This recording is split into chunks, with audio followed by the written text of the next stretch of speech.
इस देश के सैनिकों का कोई महत्व नहीं है आपकी नजर में? आपके यूपीए के शासनकाल में 2004 से 14 तक इस देश में आतंकवाद पनपा है। आतंकवाद के खिलाफ लड़ाई लड़ने का न साहस था यूपीए सरकार को और न उसमें दम था कि वो आतंकवाद के खिलाफ लड़ाई लड़ते। एक भी शब्द उन्होंने इस देश के सेना की वीरता पर, पराक्रम पर, उनके अदम्य साहस पर एक बार भी उन्होंने। लोकसभा में सोमवार को ऑपरेशन सिंदूर पर हुई चर्चा के दौरान राजनीति का पारा चढ़ा रहा। जेडीयू के वरिष्ठ नेता और केंद्रीय मंत्री राजीव रंजन उर्फ लल्लन सिंह ने इस दौरान विपक्ष, खासकर कांग्रेस पर जमकर निशाना साधा।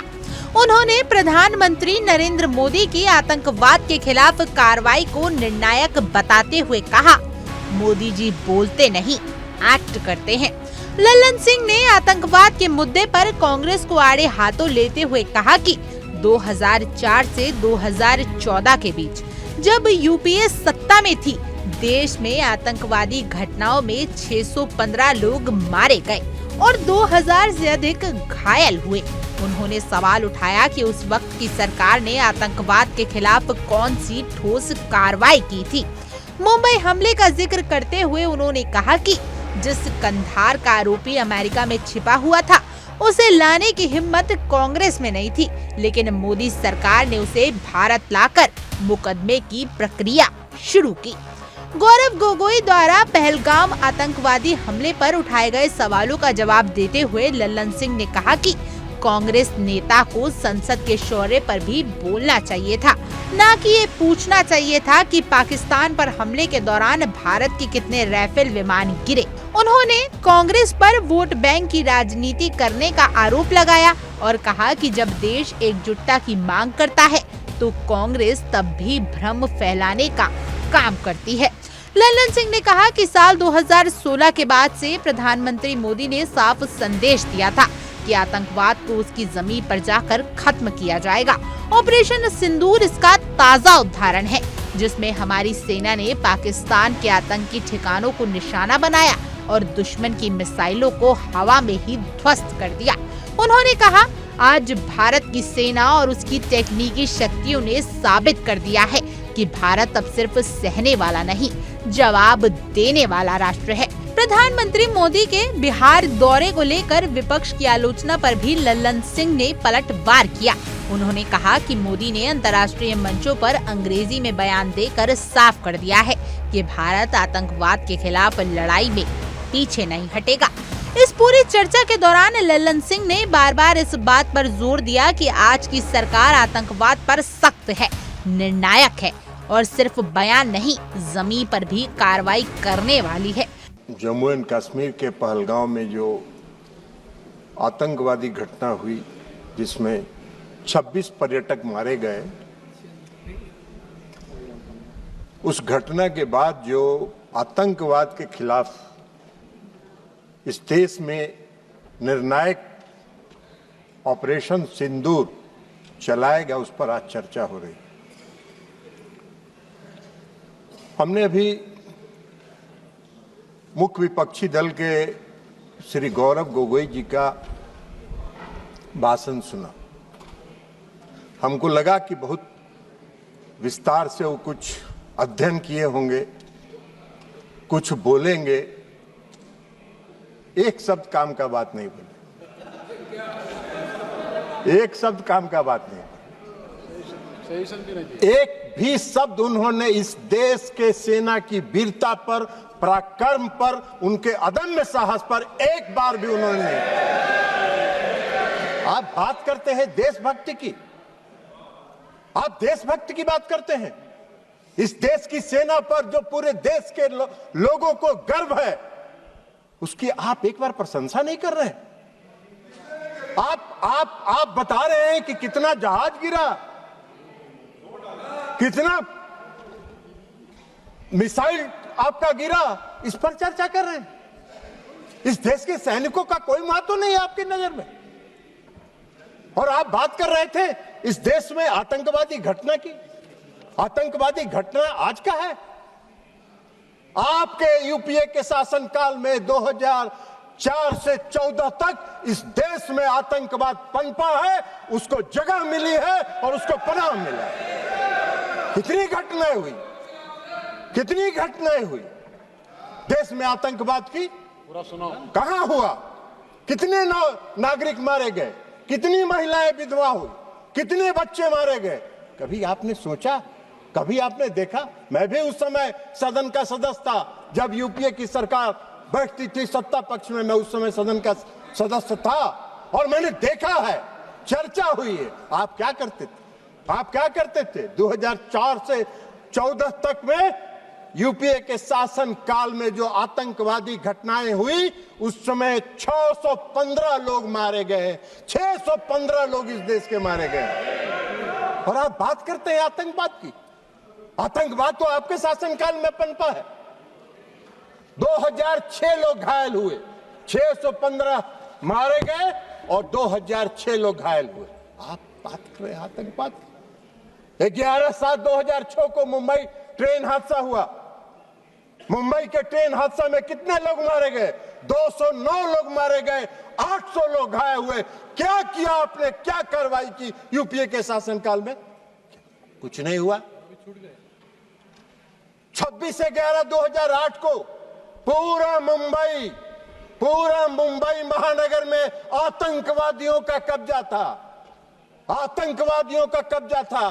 कैसे आए थे आतंकवादी? आज तो आप सवाल पूछ रहे थे कि पहलगांव में आतंकवादी कैसे आए, मुंबई पूरे शहर में, महानगर में आतंकवादी कैसे घुसे थे, आपको बताना चाहिए। उस आतंकवादी घटना में महाराष्ट्र पुलिस के 2 अधिकारी मारे गए थे, 2 अधिकारी मारे गए। और उस पूरे महानगर के 26/11/2008 की घटना में 175 लोग मारे गए थे, 300 लोग घायल हुए थे। क्या किया आपने, क्या किया आपने? उसमें 29 विदेशी नागरिक भी थे, विदेशी नागरिक थे जो मारे गए थे। उसमें जो बॉम्बे पुलिस के 2 अधिकारी, संयुक्त पुलिस आयुक्त और ज्वाइंट पुलिस कमिश्नर मारे गए थे। क्या किया था? आप घड़ियाली आंसू बहा रहे थे। सदन में चर्चा किया आपने, और सदन में चर्चा करके घड़ियाली आंसू बहा के और उस समय के गृह मंत्री को विदा करके नए गृह मंत्री को बैठा दिया, मुख्यमंत्री को विदा कर दिए और आतंकवाद को पूरे देश में पनपने के लिए आपने जगह देने का काम किया। यही तो काम कर रहे थे आप। आतंकवादी की बात कर रहे हैं।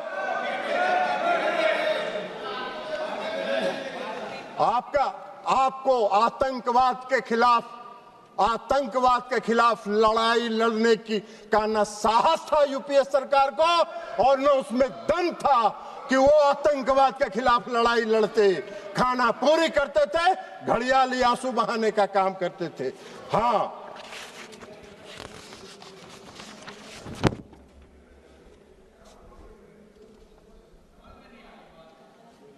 और उसको भी बता दें कि उस मुंबई की घटना का जो मुख्य कर्णधार था, जो अमेरिका में छिपा हुआ था, आपको उसको लाने का साहस नहीं हुआ। प्रधानमंत्री नरेंद्र मोदी जी ने उसको इस देश में लाके उस पर मुकदमा चलाने का काम किया। आप बात कर रहे हैं? हाँ, जरूर है। आज जरूर है कि इस देश में भारत ने पहली बार आतंकवाद के खिलाफ लड़ने का जो संकल्प लिया और जो संकल्प दिखाया, वो 2016 में शुरू हुआ, जब इस देश के प्रधानमंत्री ने कहा कि हम अपने देश की धरती पर आतंकवाद को पनपने नहीं देंगे, निर्णायक लड़ाएंगे और आतंकवादियों को घुस के उसके घर में मारने का काम करेंगे। यह संकल्प प्रधानमंत्री नरेंद्र मोदी जी ने दिखाया। 2016 में उरी की घटना हुई, 25 लोग मारे गए, 25 सैनिक मारे गए उरी की घटना। और 25 सैनिक मारने के बाद देश के प्रधानमंत्री ने निर्णायक लड़ाई लड़ते हुए सर्जिकल स्ट्राइक किया और पाकिस्तान की सीमा में घुसकर पाक आतंकवादियों को समाप्त करने का काम किया। यह काम किया यह प्रधानमंत्री ने इस संकल्प के साथ काम किया, आतंकवाद के खिलाफ लड़ाई लड़ने का काम किया। आपको कहां दिखाई दे? आतंकवादी प्रशिक्षण केंद्र समाप्त हुए, सर्जिकल स्ट्राइक में सैकड़ों आतंकवादी मारे गए और फिर दोबारा आतंकवादियों ने साहस किया। फरवरी में 14 फरवरी 2019 को पुलवामा में आतंकवादी घटना हुई और पुलवामा में सीआरपीएफ के गाड़ी पर आत्मघाती हमला हुआ और उस आत्मघाती हमले के बाद आदरणीय प्रधानमंत्री नरेंद्र मोदी जी के नेतृत्व वाली सरकार ने अपने संकल्प को फिर दोहराया और एयर स्ट्राइक करके पूरे प्रशिक्षण केंद्रों को तबाह किया। जैसे मोहम्मद के लश्कर के सारे प्रशिक्षण केंद्रों को तबाह करने का काम किया। आप मोदी जी को सिखा रहे हैं, आप मोदी जी को सिखा रहे हैं आतंकवाद के खिलाफ लड़ाई लड़ने का। आप तो आतंकवाद के खिलाफ क्या लड़ाई लड़े थे? इतना दिन देश में शासन किए, आजादी के बाद से तो सबसे ज्यादा शासन आप ही लोगों ने किया है। तो आपको बताना चाहिए था कि हमने ये काम किया था। आप तो कुछ किए नहीं, तो 0 सन्नाटा है। तो 0 सन्नाटा में क्या कहिएगा? तो खोज रहे हैं, अभी बोल रहे थे पहलगांव में आतंकवादी किन उद्देश्यों के साथ आया, उसका भी व्याख्यान आप ही कह रहे थे कि इन उद्देश्यों के साथ पहलगाम में आतंकवादी घुसे थे। आपसे पूछ के घुसे थे क्या वो लोग? आपको कैसे जानकारी है कि वो किस उद्देश्य के साथ लेके घूमे? अरे ऐसा बात मत करिए। कम से कम देश की एकता और अखंडता के साथ मजाक मत करिए। देश की एकता और अखंडता के साथ देश की सरकार के साथ खड़ा रहने का काम कीजिए, नहीं तो कोई नहीं। विश्वसनीयता तो प्रतिदिन समाप्त हो ही रही है, आने वाले समय में कोई पूछेगा भी नहीं, यह भी जान लीजिए। तो इसलिए एयर स्ट्राइक किया प्रधानमंत्री जी ने। पुलवामा की घटना के बाद 26 अप्रैल को बालकोट में घुस के एयर स्ट्राइक करके आतंकवादियों के प्रशिक्षण केंद्र को समाप्त करने का काम किया। ये प्रधानमंत्री का संकल्प था, ये मोदी जी का संकल्प था। यूपीए के किसी सरकार के प्रधानमंत्री ने यह संकल्प नहीं लिया था। यह काम मोदी जी ही कर सकते हैं, दूसरा कोई नहीं कर सकता है। और अब ऑपरेशन सिंदूर पर आइए। 22 अप्रैल को पहलगाम में घटना हुई और 22 अप्रैल को पहलगाम में जब घटना हुई तो अरे जाओ ना यार, वहां वोटर बड़ा जाली बनवाए, वो उधर जाके देखो।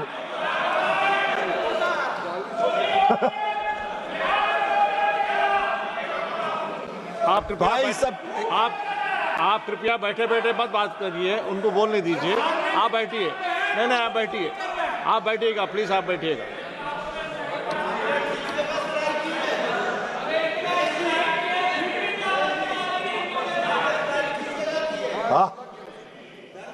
उनको होए नस पकड़ा गया है, असली नस पकड़ा गया। इलाज भी अगर देखिए, आपको एक चीज बता देते हैं, अगर असली बीमारी पकड़ा जाता है तो उसका इलाज भी परफेक्ट होता है।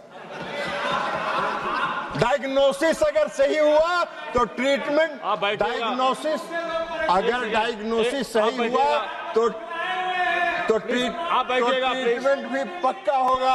आपकी बीमारी समाप्त हो जाएगी, चिंता मत करिए। आप बैठिएगा। आप नहीं, जब भी बोलेंगे, आप जब मौका देंगे तभी बोलेंगे। और सभापति महोदय, प्लीज एड्रेस द चेयर। सभापति महोदय, 22 अप्रैल को पहलगांव में घटना हुई। हमारे पूरे देश के पर्यटक वहां गए थे, घूमने गए थे, परिवार के साथ गए थे, छुट्टियां मना रहे थे और आतंकवादियों ने हमला किया। 26 लोग मारे गए, 26 लोग मारे गए। हमारे देश के प्रधानमंत्री जी की उनकी आत्मा जो इस देश में बसती है, इसको महसूस करना चाहिए। वो यात्रा स्थगित करके, विदेश की यात्रा स्थगित करके देश में तत्काल वापस आने का काम उन्होंने किया। और इसलिए कि उनको दर्द था इस बात का। सुन लीजिए ना यार, बैठिए ना, प्रवचन मत दो ना यार, तमाशा कर रहे हो। इस पूरी चर्चा के दौरान लल्लन सिंह ने बार बार इस बात पर जोर दिया कि आज की सरकार आतंकवाद पर सख्त है, निर्णायक है और सिर्फ बयान नहीं, जमीन पर कार्रवाई करने वाली है। विपक्ष की आलोचना और आंकड़ों के सहारे लल्लन सिंह ने ये बताने की कोशिश की कि भारत की आतंक रोधी नीति अब सिर्फ कागजों में नहीं, मिशन में दिख रही है। Bureau report, India daily.